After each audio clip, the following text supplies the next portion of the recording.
Hey, welcome to Artizone Acres. I'm in our worship room back here at our house. We weren't really sure exactly how we were going to approach today's service. As you know, I'm guessing last Sunday we had no service. I think it's the first time since Hurricane Rita 15 years ago that we haven't had a service. And it's amazing, through all of COVID and all the adjustments through that, we were able to. But last week with no signal here and just everything in disarray, no power, no signal, there was just really no way to do it outside of maybe driving several hours, which I didn't really want to do with the road still being messed up and all that. So this is going to be our service today. So I believe you'll enjoy what we have for you. We have a huge band, incredible worship team. The keyboardist's name is Sharon Artizone. She'll be on a real piano today, an old upright piano made in the early 1900s or something like that. And then we have a great vocalist today, and her name is also Sharon Artizone, and amazingly. And so that will be a phenomenal worship team, and kind of reminds me of the old days. You know, back when we first started, it was just Sharon and her keyboard and a little 4-channel crate board, which I still have up in the attic. I saw it up there with 2 little speakers, and that was it. That's what we started out with when Crossroads first began, is something called Moss Bluff Fellowship way back in the day. Another kind of interesting little factoid, I guess, is our founding pastor, the pastor who pastored Crossroads from May of 95 to May of 99 or so. Don Medley and his wife Beth decided to come down. They're now retired. They decided to come down and just help out the recovery. And so it's been great to see them this week. They've actually been staying at the church. We actually had the police come to the church this week at night, 6 cop cars, thinking that someone had broken in. And fortunately, they knew who I was, and they didn't go to jail. So it all worked out really well. And so it was funny too when Eric Foshi, our student pastor, met them. It was cool because he's like, I know that name. Where do I know that name from? Because we always mentioned them. Don is our founding pastor in step 1 of the growth track, and Eric used to teach that for many years. So so anyway, it's been a very unique week, for everyone, I'm sure. I think right now about a third of our people are evacuated still, about a third are probably back to work, and about a third are just helping out and just trying to take care of their own properties and figuring out just kind of what to do next. So I hope today we can speak some encouragement into you. So welcome to our live stream, and we'll be back with power on at Crossroads at some point, and I guess we'll still be in COVID. I don't know. COVID kind of seems to be a forgotten thing at the moment, at least in Southwest Louisiana, probably all of Western and Northern Louisiana. But anyway, God bless you. I'm so glad you've taken the time to join us today. Hey guys, we just want to worship this morning to a song called Refuge. And we just want to give you a little backstory on where this song came from. So 15 years ago, most of us from this area were going through Hurricane Katrina and Hurricane Rita, pretty much back to back. And during that season, those of us here in Lake Charles, we were actually serving the people who had evacuated from Katrina over into our area. And then we find ourselves literally being evacuated out of this area with the people who had come over here. It was very, very trying days. And I just remember the Lord putting the scripture on our heart that He is a refuge, a strong tower for us, a fortress and a strength and a guide. And just so out of that scripture and out of our hearts, just really concerned for the souls of the people that were here going through such difficult times. The Lord gave us this song, and some of the lyrics just says, rest for the weary, drink for the thirsty, hope for the hopeless, peace for the worried, strength for the shaken, help for the broken. And it just feels like those words are timely again for us when we find ourselves in this season here with Hurricane Laura. So we just want to sing these words out. And the bridge just says, your faithfulness lasts for a lifetime. And that's something that we can anchor ourselves in today. We can be present in the truth that He is our strength. He's not going anywhere. He's holding us steady day by day, morning by morning. And so we just want to allow us all the opportunity to worship together with this song. So we just invite you to sing along and just let the Lord strengthen and encourage your heart with the truth of what this song offers us today in this season.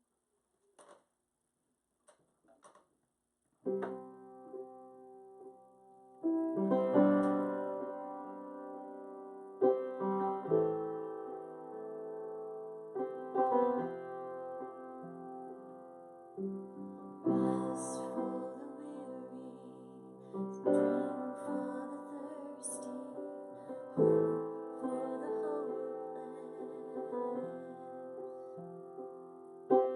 peace for the worried, strength for the shaken, help for the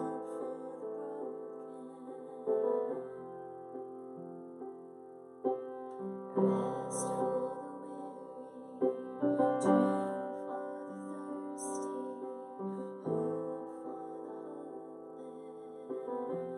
the shaken, help for the broken. Jesus, your light shines in the night to help us find our way back home. You are our fortress, you are our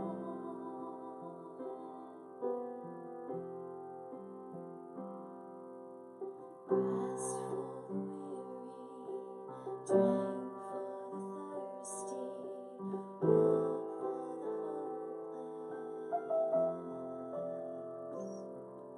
thirsty, hope for the hopeless, peace for the worried, strength for the shaken, help for the broken. Jesus, your light shines in the night to help us find our way back home. You are our fortress, you are our God, a refuge in the midst of the storm. Your faithfulness lasts for a lifetime. Your love endures for all eternity. Even when I cannot see tomorrow, you're holding on to me.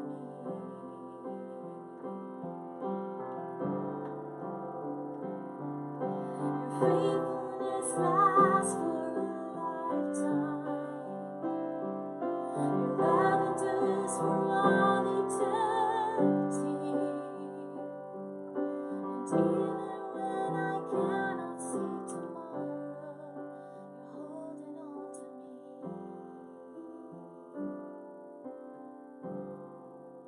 Jesus, your cross shines in the night to help us find our way back home. You are our Savior, you are our God, a refuge in the midst of the storm.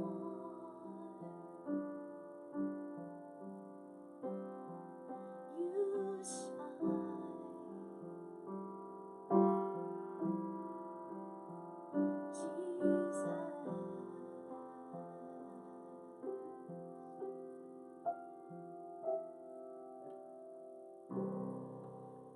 We wanted to start out our worship time with a song that was really looking back on the past, and the most significant song of that season was that song that Sharon wrote. God gave that to her, that she just sang to you about God being our refuge, and He's that for us in every season, but I think we know it especially in a season like Hurricane Rita, or a season like COVID, or a season like we're all in now, which is Laura/COVID. So we're getting a double dose down here where we are. And there are certain songs that you just really hold on to, and that song actually ended up being on the CD that our team did. It's just such a powerful song. I go back and listen to that song from time to time, just as a way to remind me of who God is and that He is my refuge, He is my strength. And I think it's a real challenge sometimes in days like today to keep that strength going. I know for me, I can run really fast on adrenaline for about 2 weeks or so, but then there's a crash that will happen if I don't kind of maintain some things along the way. And I'm going to talk about some of those in just a moment. But there is this sense of overwhelmingness that I think, or being overwhelmed, that can come to us, especially in seasons like this. And I think we all have been able to relate to that, you know. And if not in this season, other seasons where you've lost a loved one, or you've gone through a divorce, or lost your job, or some of those tragedies in life that are just so difficult, to walk through. And those just come around with amazing regularity. It's just, as we say so often at Crossroads, it's just the result of living in a fallen world that's filled with fallen people, and sometimes kind of that fall falls on us, and the fallenness of other people falls on us, and it's just and sometimes it's my own fallenness that creates my problems, But those things happen in life, and it does make you feel overwhelmed, and it does make you feel weak sometimes. And I was thinking about that, and something I read by a counselor in our town, Robert Ezell, had posted earlier this week. He and his wife Patty are both amazing in their heart for God, but also their heart to help people. And something they had written this week was talking about Paul and how he said he was in his weakness, basically, that God was made strong, that he would actually kind of boast or be like proud of his weaknesses, And this is how he said it. This is from 1 Corinthians 2, verses like 8 through 10 or so, right in there, where he's basically asking God to take away this thorn in the flesh. We don't know what that was. There's a lot of speculation about, was it a physical ailment? Was it a temptation? Was it a person? We don't know. But anyway, a thorn in the flesh that he had, and he had prayed 3 times for God to take it away and heal it or whatever, and God didn't. And then he says, the Lord said to me, my grace is sufficient for you, for my power is made perfect in weakness. My power is made perfect in weakness. And I wonder if maybe as we go through times like this where we feel weak, if it's so we will turn to the power of God and rest in His provision, in His power, in His body, and how He's bringing other people around us to come alongside of us. He said His power is made perfect in weakness. And then he says, therefore I will boast all the more gladly about my weaknesses. I'm like, oh, I've been boasting about a whole lot that's been going down since about March 15th or so. I will boast all the more about my weaknesses so that Christ's power may rest on me. So there's something about being humble enough to say, okay, God, this is beyond me. This is overwhelming, that allows Christ's power, the power of the living God, to rest on you. And I like that as His power rests on you, you find rest. You find rest for your soul. You find rest for your spirit. You can rest in that instead of being filled with anxiety and worry and fear. You can take it one moment at a time, one day at a time, in the rest and the power and the provision of your God, whose grace, whose free gift of all of that is absolutely sufficient for you. So I was thinking about that in just this week, and how so many of my friends that I talk to, and so many of you that I've talked to, there's just everywhere on the spectrum. There's some days where, hey, it's all great, and we're just so thankful, that we're alive, and we're so thankful we have our home, or we're so thankful that we don't have our home, but we're alive, and we're together as a family. And then to just overwhelmed with maybe work, or overwhelmed with the damage to their home, or just the, we're coming out of this crazy uncertainty of COVID to come into this mess. I'm looking outside my windows, wondering what I'm looking at. I see down trees here and down trees there, what were these beautiful oak trees here at Artisan Acres, and all I see are branches pointing the wrong way. They're not pointing up, they're pointing this way. East is that way. And so, I look around and see all that, and as many of you do, maybe it does feel a little overwhelming. And one of my dear friends in the Crossroads family has really had a difficult week work-wise in the healthcare field, and then being on call for a lot of different things, and crazy hours there, a lot of damage to their home, water coming in every time it rains and things like that, and just very, very overwhelmed, with all that's been going on. And they had posted, I just saw this morning, I had prayed with them last night and for them last night. Several of us in a group actually prayed with them last night, and he posted this morning from Psalm 81, verse 5 through 7. When God went out against Egypt, he established it as a statute for Joseph. And this is what he established. I heard an unknown voice say, I removed the burden from their shoulders. Their hands were set free from the basket, and in your distress you called, and I rescued you. I answered you out of a thundercloud, and I tested you with the waters of Meribah. And then there's this little statement at the end that just says, Selah or Selah, and we really don't know what that means. The translators really don't know the meaning of that word, but what they think is that it's like a pause that you take. What makes the most sense and where it appears in the Psalms is that it's like, hey, pause here for a moment and really reflect on this and soak this in. Let this become strength of God, power of God in your weakness. It doesn't just happen. It takes some intentional reflection for it to happen. And so the Selah moment at the end of that, and what my friend posted this morning, not posted, they wrote it back on a little group thread we were in, I felt God removing the burden from me. I felt that my hands were set free from all of the labor, that I didn't have to fix all this now myself, which is I think what we feel sometimes. My hands were set free from the basket. And in your distress you called and I rescued you. He felt that sense that God was rescuing, that God was coming from him, for him, that Jesus was coming for him, that yes, he was being tested, but out of the thundercloud, the same source of testing, came this rescue and the distress of that, this answer in the middle of that. So just to stop and pause and kind of soak all of that in. So there are ways on this journey that we're on as Christ followers that God can pour his power, his hope, his strength into us amidst the weakness, amidst the chaos, amidst the, we have a stack of mattresses right here because we've been sleeping in the living room until last night. We got additional air hooked up where we can sleep in our bedroom.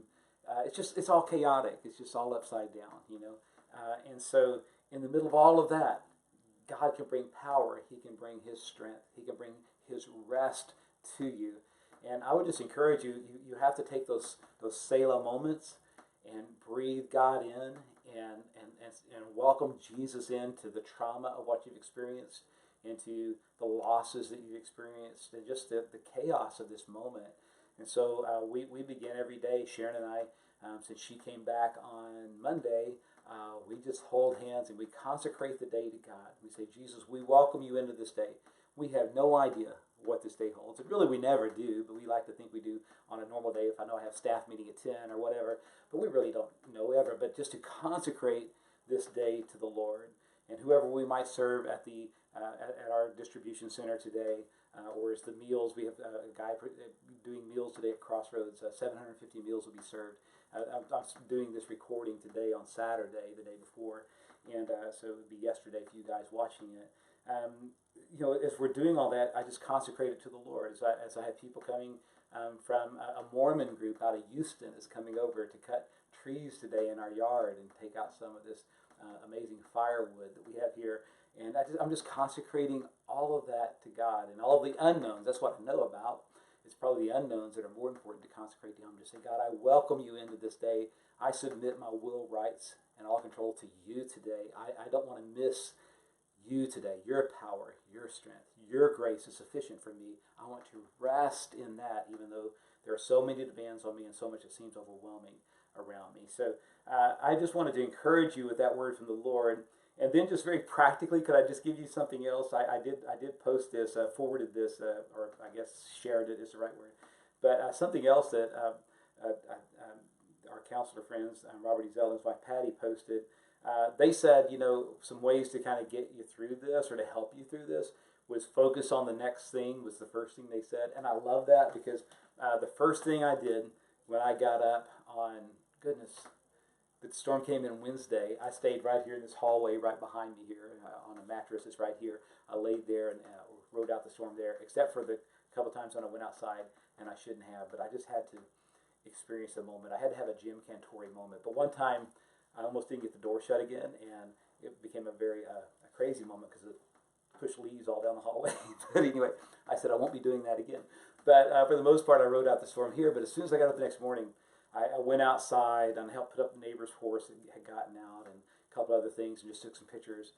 And it was just overwhelming just to look around like, my goodness, if my house looks like this, what does our city look like? And I didn't know at that point that we hadn't been flooded in Lake Charles. As far as I knew, we had 4 to 6 feet of water in Memorial Hospital, which is what they were predicting in all the rest of Lake Charles. And so, like I was just, it was an overwhelming deal.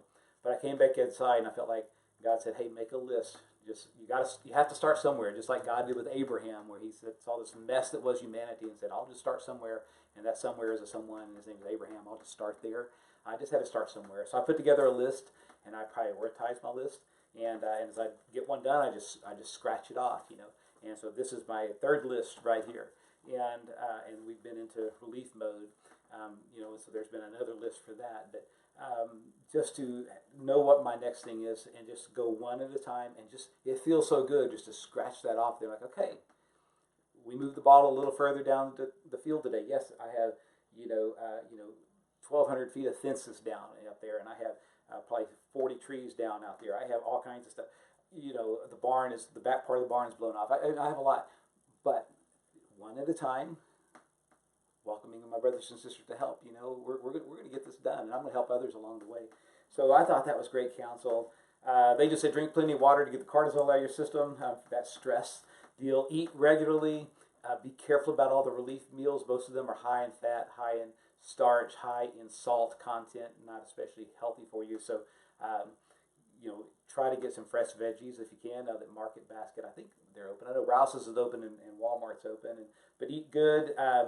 Try to have some kind of simple routine. I have a very set routine when I wake up in the morning, and that involves kind of some things, getting our house back together. The mattresses come back here.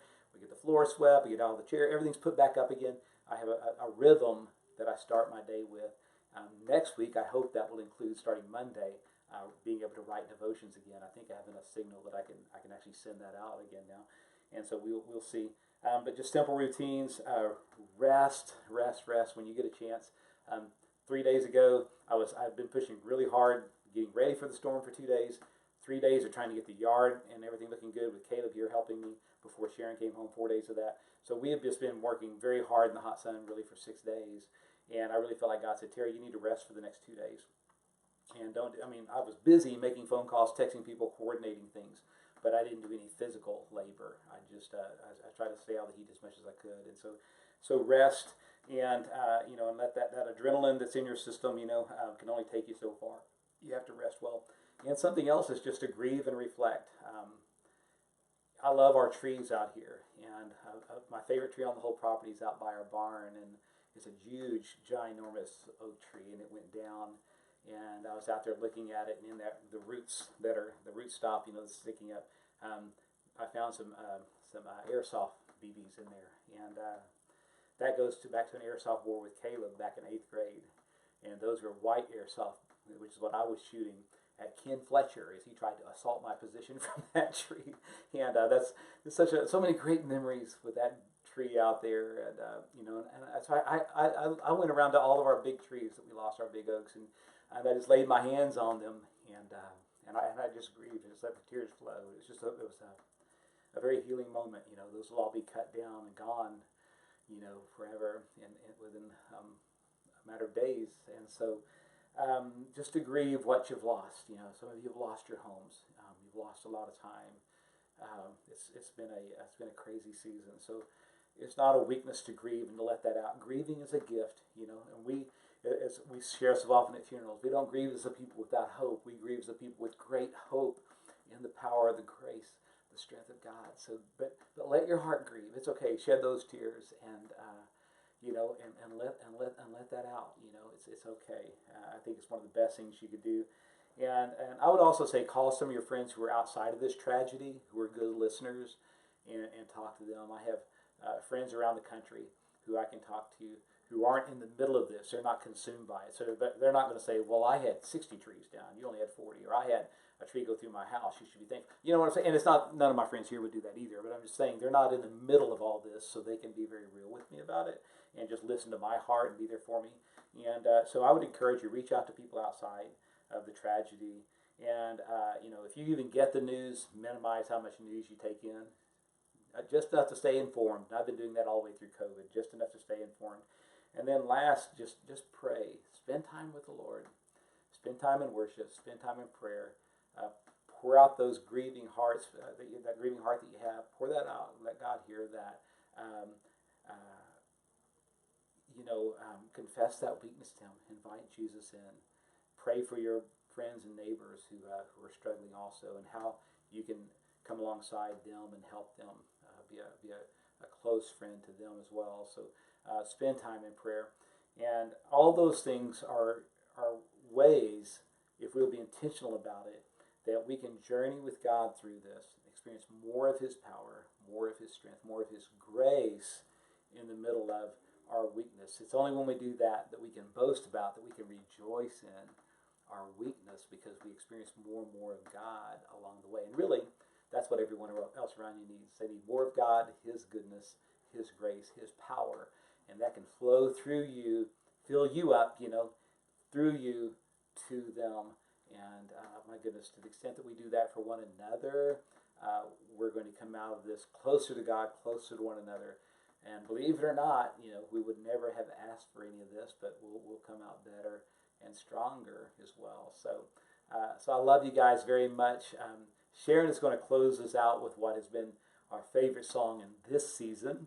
Our favorite song back in the Rita season, was Refuge, that we opened with. Our favorite song in this season that we sang back in March as COVID got going, and has been a heart song all through that, and certainly is a heart song now. Is based on number 6, and it's just a great song called The Blessing, that's just based on that timeless blessing in number 6. So she's going to sing that. I remind you of how we did that our first Sunday at Crossroads, that we did that song. I said, hey, just receive it for yourself. You may even just open your hands and just say, God, I receive your blessing. I need your face to shine upon me, God.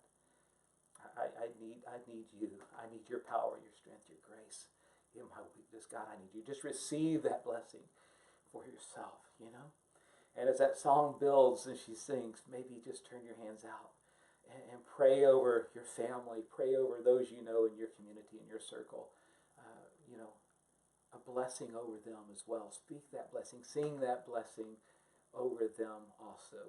And I believe God's going to meet us in this moment. And this is a great day to be a Christ follower. This is a great day in the life of the church. And so I'll be back as soon as we have this amazing moment of blessing together.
So, precious brothers and sisters, that's our heart's prayer.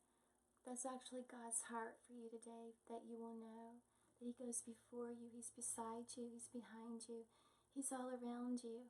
So may the Lord bless you and keep you. May He make His face to shine upon you. Let the light of His countenance rise up upon you. May He be gracious to you and give you peace. So we bless you today. Wherever you're walking, whatever you're going through, we bless you with the strength, the kindness, the love, and the goodness of God. And may you not only receive that, but may you receive it and let it pour through you today. We will be okay because God is our strength, our fortress, and our refuge. May you be blessed in Jesus' name. Yeah, so I hope you received that blessing. I hope you gave that blessing out to others, straight from God to you, through God to others, through you from God to others. And so I pray that you've done that. Just a couple of things before we wrap up. We do have our relief distribution center going, our hurricane distribution, what is it actually called? I think it says hurricane relief out there on our sign, or disaster relief. But yeah, that's going from 11 to 2. We'll reevaluate that on Wednesday. We've had a lot of people coming through, though. Probably reevaluate that on Tuesday, actually, in staff meeting. But that's been amazing. A lot of people come through. A lot of items been donated from all over the place, Alabama, Texas, and a little bit of everywhere. So we're very thankful to be able to serve our community that way. Very thankful for those of you who volunteered to serve as well. We've had on Saturday, we have a meal being served. We have meals lined up for the next couple of days, being served at lunchtime at Crossroads. Also from 11 to 2 is what we're shooting for on that. So come on by and grab lunch, and tell your friends to come on by and grab lunch. That'd be awesome. And as far as giving goes, just the same things that's been throughout COVID. Just do everything online. You know, if you want to use your bank for that and your bill pay for that, or Zelle or whatever, that works great. You can also go to the website at crossroadsmb.org, and you'll see how to do the giving there. They have the text to give options and all that. If you have friends who want to give specifically to hurricane relief, Hurricane Laura relief, and what we're doing there, there is under the giving options, there is the option to say, I think it says disaster relief or hurricane relief, something like that. It's very obvious what that is. But yeah, I encourage them, they can give like that. And of course, you can always mail a check. Mail is running in the Bluff now. And so you can always mail a check, as can your friends can also. And Eric put the address on the screen there, which is P.O. Box 12792, Lake Charles, Louisiana 70612. Just make checks out to Crossroads. And if it's for hurricane relief, make sure you write that down there. And prayer requests, all that you can do online. If you want somebody to pray with you and call you and pray with you, we would love to do that as well. So all that's there. As far as services and all that stuff, we'll just see when the power comes back on. Everything right now at Crossroads is dependent on that. So once the power's back on, we'll get rolling again with services. We'll find out where we are with COVID. I have no idea where we are with COVID. Are we in phase 2, 3, 4? I have no idea what we're doing with that. No one seems to care down here right now. You know, we'll figure that out when the time comes. So just watch. The best thing to do is watch the website, crossroadsmb.org, or our social media, whether it be on Instagram or Facebook, and follow us there.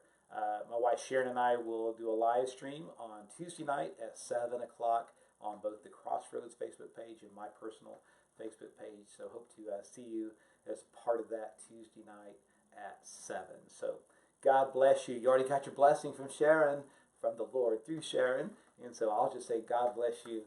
Have a great week.